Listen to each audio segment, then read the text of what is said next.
او چې کله پر یو مسلمان باندې یو مصیبت یا غم راشي، مثلا د چا مور یا پلار وفات شي، او یا د یو ښځې میړه وفات شي، او یا د یو چا زوی یا لور وفات شي،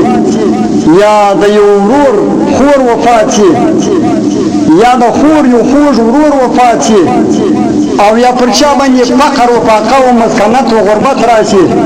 او یا د هغه رقم یو سړی په سخته ناجوړي کې مبتلا شي، الله تعالی یو سخته ناجوړي پر راولي، او یا پر یو چا باندې مالی نقصانات راشي، لکه فرض که باغات وچ شي،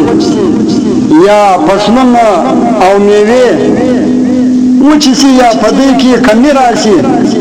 یا برمه وچ شي، او یا برمه خراب شي، نو بیا په دا رقم حالات کې شریعت اسلامیه و انسان ته یو رهنمایي ورکوي، چې هغه رهنمایي دا ده چې شریعت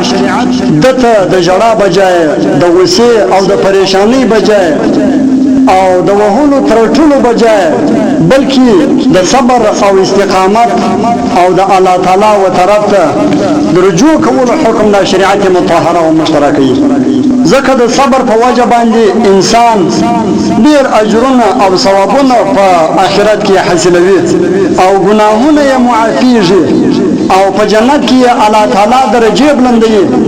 او پر دا رقم صابر سړي باندې یا ښځه باندې الله تعالی په دنیا کې یو خاص رحمتونه نازلوي، خاص رحمتونه پر وري، او د الله تعالی معیت او د الله تعالی امداد د نصیب، ځکه الله تعالی په قرآن پاک کې فرمایي چې ولنبلونکم بشیء من الخوف والجوع ونقص من الاموال والانفس والثمرات وبشر الصابرين الذين اذا اصابتهم مصيبه قالوا انا لله وانا اليه راجعون. الله تعالی په قرآن پاک کې فرمایي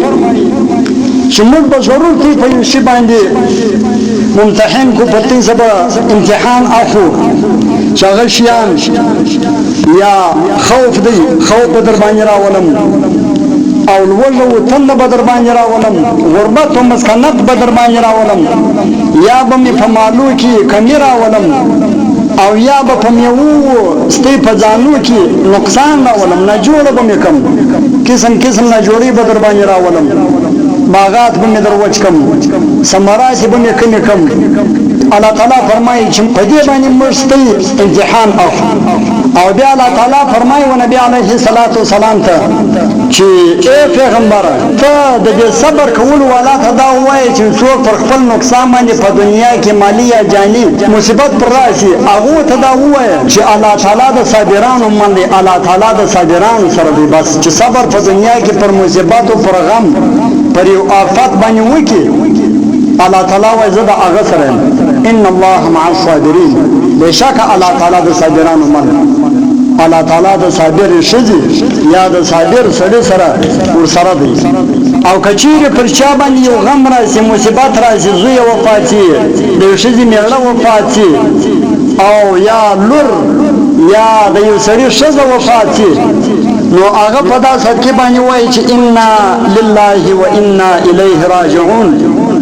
موږ په دې دنیا کې د الله تعالی د پاره یو، او دغه الله تعالی ته په آخرت کې بیا بیرته ورجوع کوو، دغه الله تعالی ته به ورځو، دغه الفاظ ووایي،